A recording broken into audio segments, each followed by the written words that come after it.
Good morning, folks. Been about 2 weeks since I took the carpet out of the van. It's been some very noisy rides to work and back. Anytime I stop, you can hear the gas swishing around in the tank. It's been rainy. It's been not very cold at all. It's actually been some pretty excellent days to work on the van. Unfortunately, I just have not had the time, or it's been getting dark too early. My company's latest film, Adventuritis Productions, Dale Sanders' Source to Sea. We premiered it in Memphis to a 250-person sold-out show, and then we premiered it here in Chattanooga, Tennessee, to about a 450, maybe more than that, sold-out show at the Lookout Wild Film Festival. So I'm very preoccupied trying to push something that me and the rest of my team has worked very, very hard on. It's the story about the oldest man to ever through paddle the entirety of the Mississippi River, Dale Sanders. He turned 80 years old in 2015 on his paddle down the Mississippi, and we were out there filming to make a story about it. We were very fortunate to get to do so because Dale's a very funny, kooky guy, and it was just a good story about him going down the Mississippi River. So check it out. It should be for sale by January 20th. So the next step here is getting a layout, a stencil made for the floor. So basically what I'm going to do is take some sheets of paper, some long rolls of kind of cardboard thick paper that we have, and tape it all together. I think each one's probably about, 2 feet long. So I'm going to tape it together to where it's long enough and wide enough to put in here so I can kind of stencil out exactly how the floor needs to go. So we're going to do that inside. Lindsay's going to help me out. I'm going to measure out here to know how big it's actually got to be. And then we'll tape it together inside and then come back out here, lay it down, and then get the precise cuts, the precise dimensions on exactly how it needs to be whenever we actually do cut the wood. Whether or not I'll get to that today or not, I don't know. Hopefully, I would love it. I would love to get some insulation down and actually not have to listen to the noisy van. So that is the process for today. All right. So it can't be any shorter than approximately 130 inches. May as well make it that long. And then we'll cut it down to size whenever we actually get it up in here. So 130 inches long by approximately, let's just say 70 inches wide. So I need to make a big old rectangle, approximately this size. So 130 by 70 inches. We'll lay that in here. We'll kind of push down the edges and kind of cut, not guesstimate, but try to get an as accurate as possible cut. So once that flooring is cut, then I will take all those slats, I will put adhesive on the bottom of them, and I will flip them upside down, put the adhesive down. Then we'll take all the wood, the flooring wood that we cut, that's already cut to size, lay it on top of that so it actually has some pressure to stick to the ground, and then put something heavy on top of that. And hopefully that will bond, that will allow the slats to bond nice and firm with the ground to give us a nice anchor for whenever we do screw in the flooring and the insulation in between it. So that's the next step.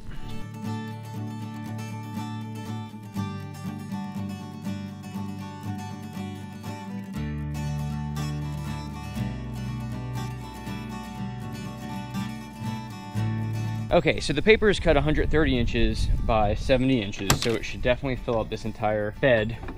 And so I was thinking the best way to do this, because if we just lay it in as it is, all these little valleys that we're going to fill are going to slump the paper, and so it won't be an accurate cut. So I think what I'm going to do is put all the slats back in, so at least it's a little more even.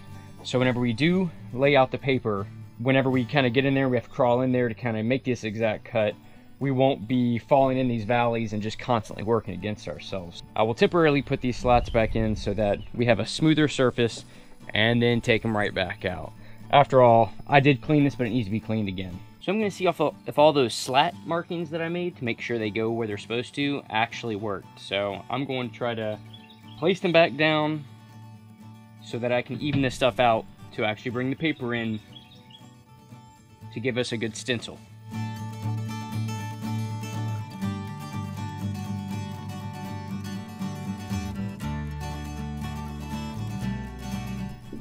So it seems like my markers worked pretty well. I think there's a couple that might be not quite in the exact same spot, but for the most part. I also did a little bit more cutting of the carpet, the trim that's still sticking out right here. So I feel like that actually opened up a little bit more space, so that confused me on one or two of them. It also made me realize I need to make an extra cut right over here. I'm still missing one. I guess,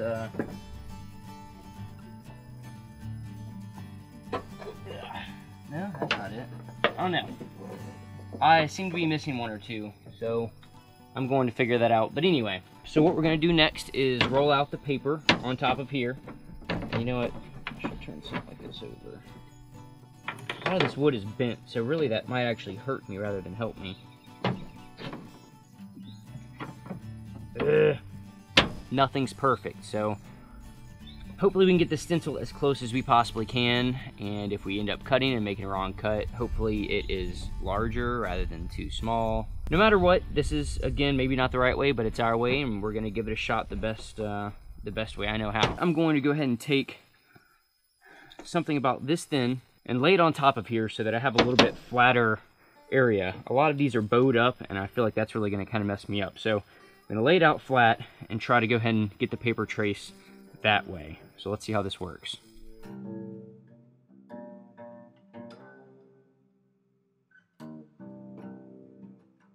Change of plans, I'm going to take one of the big boards that's actually going to be the flooring and slide it up in here because the other ones are warped, so maybe that'll help already start pushing it down a little bit.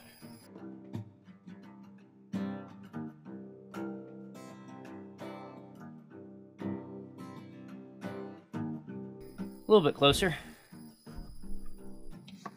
So to get an exact line, because you can see a lot of different edges and stuff that just don't, you know, pockets, that will be kind of tricky to actually get in and make a line. So I'm not going to cut it out right now. I'm just going to actually use a pencil and hope that I can get it as straight as possible. I mean, this is a really important stencil, so, you know, it's kind of minimal room for error. So I don't know, I'm going to do, once again, the best that I can and hope that I get it about as close to perfect as I can get it.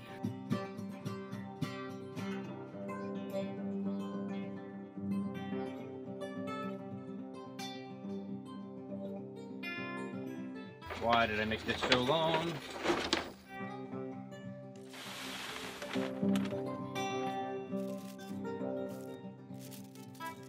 So I think I'm going to do a change of plans. It seems pretty cut and dry if I measure it out. It's basically two separate rectangles. So I think what would be smart is actually taking this out instead of actually laying it down and making a stencil.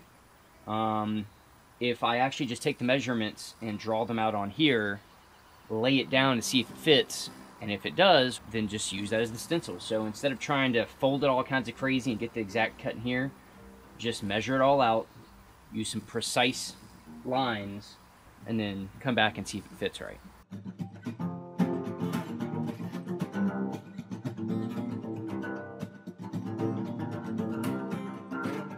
It's looking like down there by the door, it's about 54 3/4 inches. The entire length is roughly 125. Again, I'm leaving some space. I know 54 3/4 right here is not going to be the same right here by the swing out wide door.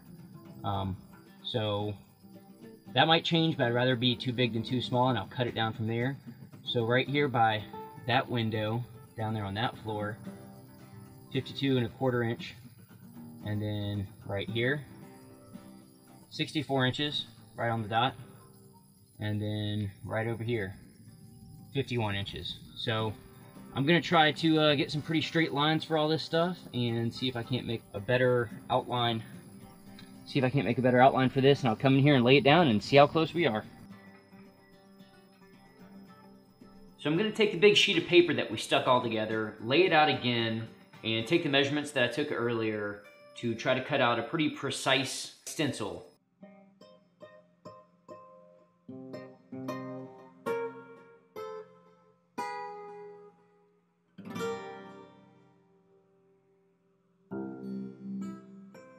So I realized I forgot a dimension.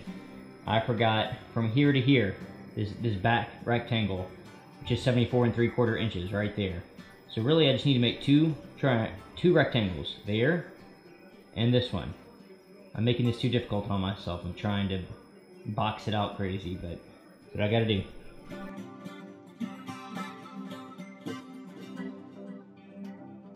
Okay, so I'm realizing this needs to be the big end, the wide end. That's basically gonna be the step right over there.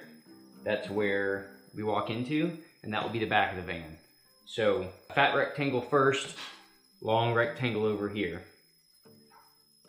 I did a couple different things and I was just doing it backwards, so got it now.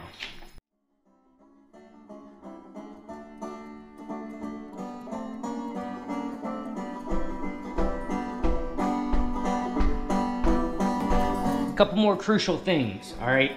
That on the window side, not the step-in side, is 7 3/4 inches in. That's where that far ice chest is. And then this one's only about 2.5 inches. Well, it is 2.5 inches. That is where the step is. This does not proportionally represented, but so that little in cut right there, and it also will not line up perfect because that's 51 inches and this was 52.25 inch. I guess that's just how Van Dur and StarCraft decided to do it, but that makes it a little tricky on me, but that's what I'm gonna go for.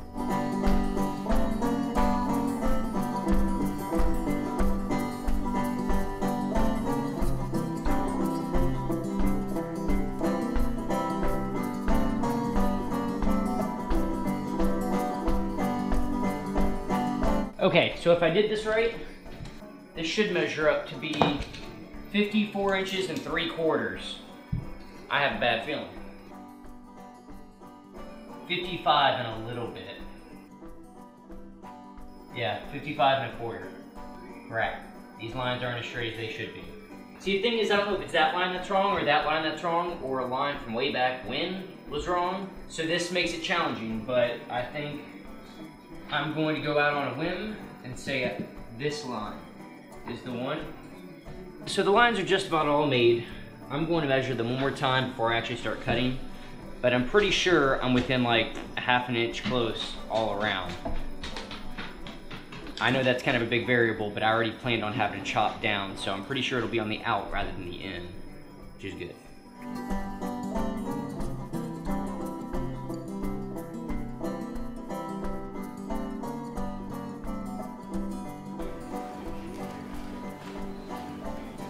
Yeah, the very next thing we're going to do after this is done is go put it in the van and make sure it matches up to what we're pretty sure it should be matching up with.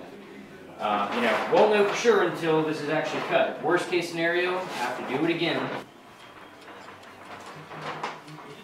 Making these cuts. Here's chaser. Blue chaser. You know, it's a shallow depth of field. Mm-hmm. Precision, precision. And you can see it coming together a little bit. Alright, so this is it. This is it right here. It's amazing that 1/4 of our kitchen, about half of our kitchen is about the size that we will be living in. But Doing it. about as close as it can get right now. We'll go check it out.